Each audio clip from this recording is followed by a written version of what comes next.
large part of the core theme is like just finding that escape, finding that freedom, to decide to dictate your own life, to dictate your future. But we're dealing with a lot of other themes. We're dealing with like themes of, like society and your role in society and how society plays into each other, like whether or not like you need order, like what amount of order and law do you need, what amount of freedom can one have, and also I think a large part of it is also like a coming of age story.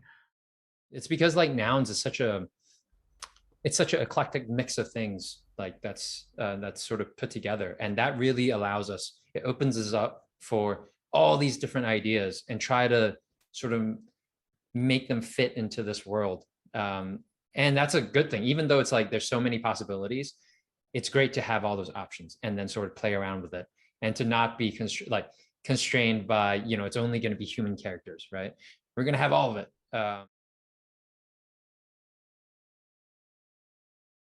That was probably one of the most challenging parts of this production, was like getting the right voice for our main character Guy, who happens to be a 13-year-old boy. So it's at that age where grown men find it very difficult to play, a 13-year-old boy, and finding a 13-year-old boy to fit that role is like, trying to find like a needle in a haystack. And then at the same time, we were looking at like women voice actors as well, just to see if we could maybe get a different sound, like get him to sound like a younger boy, which happens a lot, like in other films, and other TV shows. A great example is Bart Simpson and from Simpsons, and also what's Naruto. So if, for those anime fans out there, Naruto's also voiced by a woman in both the Japanese and the English versions. So, and Ash from Pokemon, I believe, is also a female voice. So there's that precedence there that we can go that direction if we needed to. But I think we were just kind of waiting and waiting as we were going through the casting process to see if we could find that needle in that haystack. And I think we finally kind of nailed that voice for Guy. So that was a huge challenge. But on the flip side, we had like a lot of success with Mrs. Waxman, the second character who has a lot of dialogue in this pilot. So it was kind of like a weird, like, hey, we kind of struck gold with Mrs. Waxman, but then we were like really digging for Guy. But yeah, I'll let HK talk about his thoughts about the voice. Yeah. I think finding the right person is really hard. And especially, I think people don't think about the communication process where, I have a certain idea of what the voices of like the certain characters, what they sound like in my head. But communicating that to the person, like Supriyo, for example, to find this person is very challenging, because how do you explain that voice, right? It's very nuanced. And it's easy to picture it in our minds, but to explain all these nuances becomes really hard, because we're drawing from many sources, like many films that we've seen, and we're sort of blending them in together, right? And even then, in our mind, it might seem like, oh yeah, this voice works. But then let's say we actually find the person that sort of match that. It might not actually sound right for the character at all, right? And I think from an animation standpoint, which I'll let HK talk about in a second, but I think it really changes the way we approach the animation. So if we get the voices first, we have to sort of animate to the voices to get the best sort of results in the performance that we can get.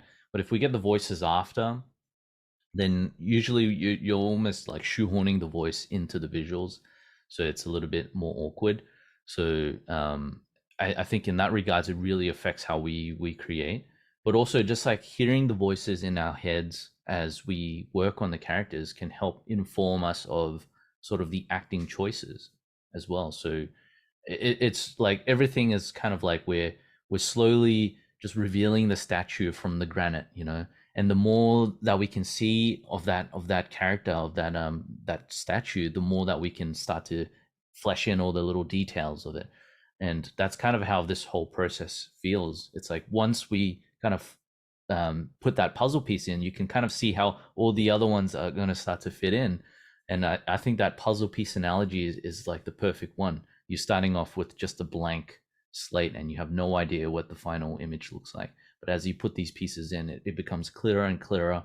And it just really helps us make better decisions moving forward as well, for everything from like design, performance, acting choices, and whatnot. Yeah. And yeah, even the Yeah. look, the final render of the character too. Yeah, I think I mean we're also in a very interesting project where it's not traditional. So the story is being formed as we are going, right? Prop by prop. So it's funny because usually, you know, traditional movie, you would already have an idea of what the character and what voice what that character sounds like. That brings a different element that I don't think traditional movies will have. Well, at least not as much. It's almost like we're creating a new branch in the multiverse kind of thing. Just by having that little extra, like now we kind of see more of this character.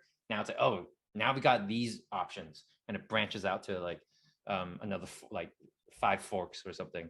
But yeah, so but yeah, this definitely in terms of animation, it does change a lot of things because now once I heard Lisa's voice, so that's the voice actor for Waxman, I automatically changed how I sort of animated her for some shots, or like at least animation directed her, because now she's a little bit more gritty, a little bit more like jaded, and actually hearing the voice. Now I'm like, oh, she's not going to be in this range of like, hey, this is like, what a great afternoon. She's going to be like, hey, you know, it's totally different. So yeah, that in terms of acting choices, that definitely affects it in that way. And I think, you know, by nailing down these voice actors for our characters, now we really can just have more of a direction, and we can like basically it's going to be a lot faster when we develop, you know, these storylines for these characters, and just animation acting choice wise, it's going to be a lot more straightforward.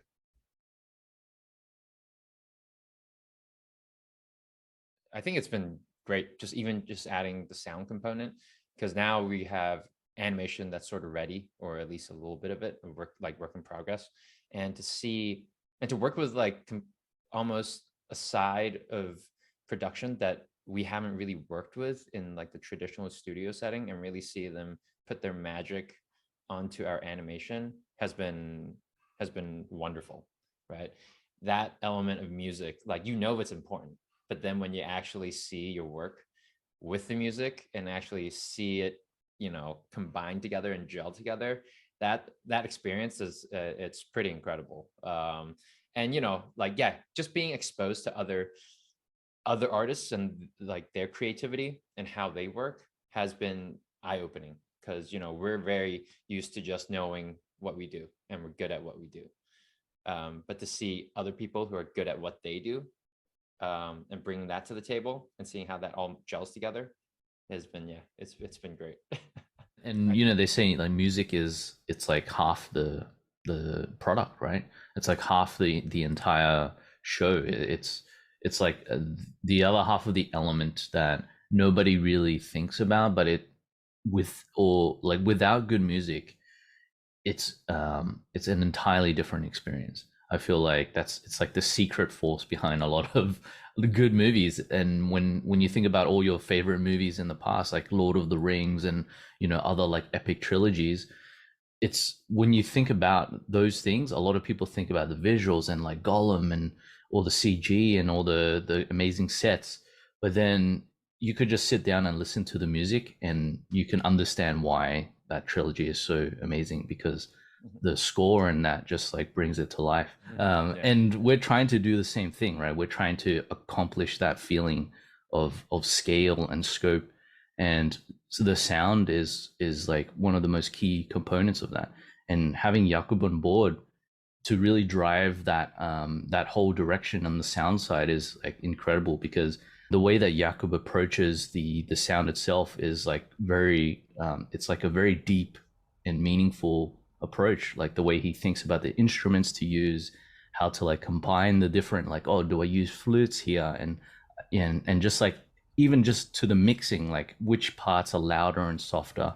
He's getting other people that he knows in his circles to help mix the actual score as well. And I think that's kind of like that collaboration that makes it really exciting, because it's not just like one person's vision. It's like everybody's bringing like a lot to the table. So I think having these new people on board is really just like bringing in so much more perspective and just making the final output so much more well rounded.